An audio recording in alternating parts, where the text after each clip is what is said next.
Nelengvi pirmieji žingsniai į moksleivių spartakiadą. Ar užteks ryžto, valios, kantrybės, noro kelyje į didįjį sportą?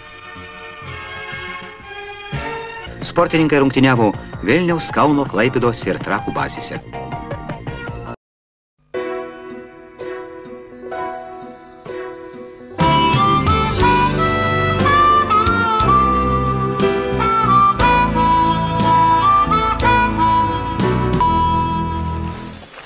Šį savaitgalį Visagine vyko tarptautinis sportinės akrobatikos turnyras, skirtas šios sporto šakos pradininkės Lietuvoje Tatjanos Semionovos atminimui.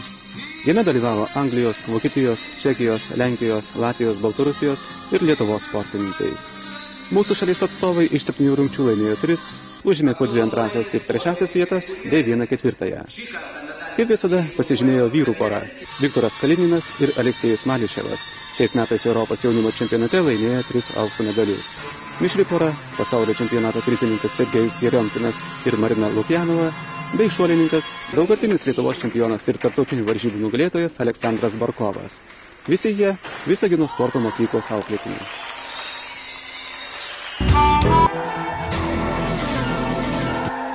Turbūt nedaugelis žino, kad Visagine gyvena ir sportuoja gausus būrys Europos ir pasaulio čempionatų prizininkų.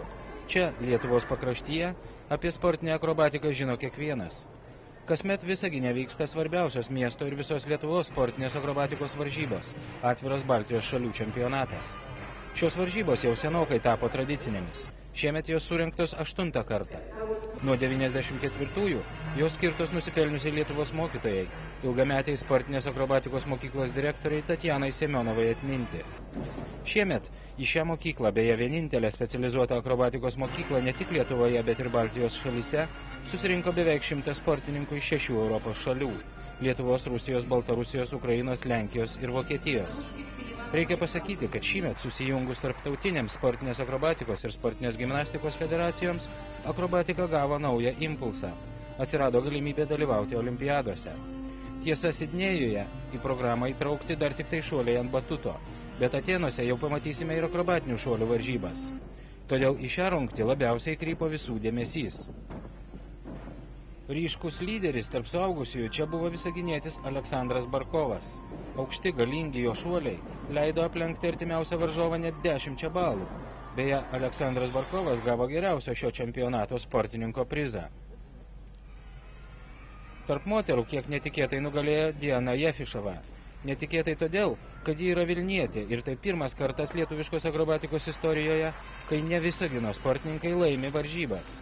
Beje, trečia buvo kaunietė Agnė Pukaitė. Jaunimo grupėje akrobatinių šuolių rungtyje nugalėjo Baltarusė Ana Terenė ir visaginietis Aleksandras Selevanovas. Kita rungtis, kurioje laimėtojai buvo aiškus iš anksto, tai vyrų dvejetų varžybos.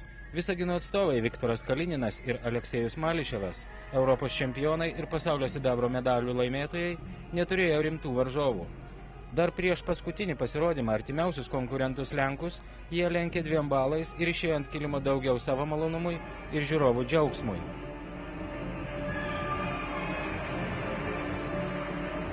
Daug vilčių specialistai sieja su Visagino moterų trejeto startais.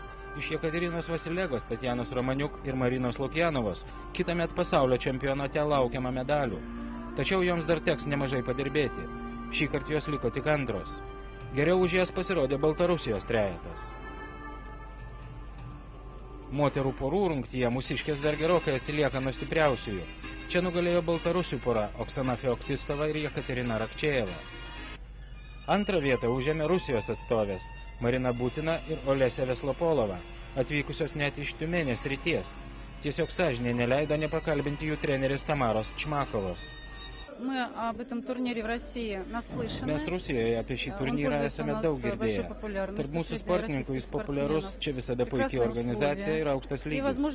O iš Sibiro atvykti mums padeda rėmėjai, žmonės negailintys lėšų sportui, nors nieko apart moralinio pasitenkinimo iš to negaunantis. Ačiū jiems.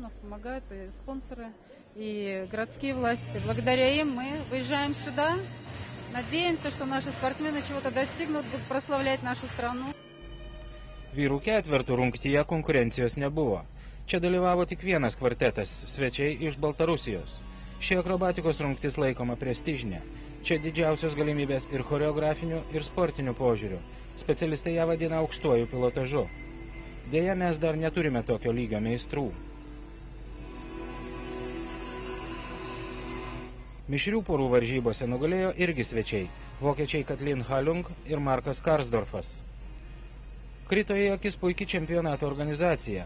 Viskas vyko tiksliai, laiku ir kartu buvo malonu akiai. Tai žinoma didelis Visagino akrobatikos mokyklos direktoriaus, savo laikų Tarybų Sąjungos čempiono Sergejaus Albridzijo nuopelnas. Kasmet turnyro lygis auga. Čia atvažiuoja pasaulio čempionatų prizininkai, absoliutus Europos čempionai. Ir man malonu, kad 3 pirmasias vietas laimėjo Visagino mokyklos auklėtiniai. Labai džiaugiuosi ir tuo, kad pirmą kartą čia dalyvavo ir kitų Lietuvos miestų atstovai, o Vilnietė Diana Jefušova net tapo nugalėtoja. Tai rodo, kad akrobatika plinta Lietuvoje. Na, o Lietuvos gimnastikos federacijos prezidentas Algirdas Aulas pranešė džiugę žinią, jau nuo kitąmet Baltijos šalių čempionatas įtraukiamas į Tarptautinės gimnastikos federacijos oficialių varžybų kalendorių.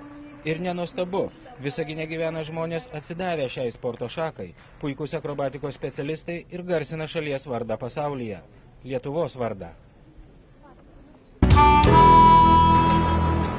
Akrobatikos sporto mokykla dirba kasdien be išeiginių ir jos auklėtiniai parveža į Lietuvą visų spalvų Europos, pasaulio čempionatų medalių.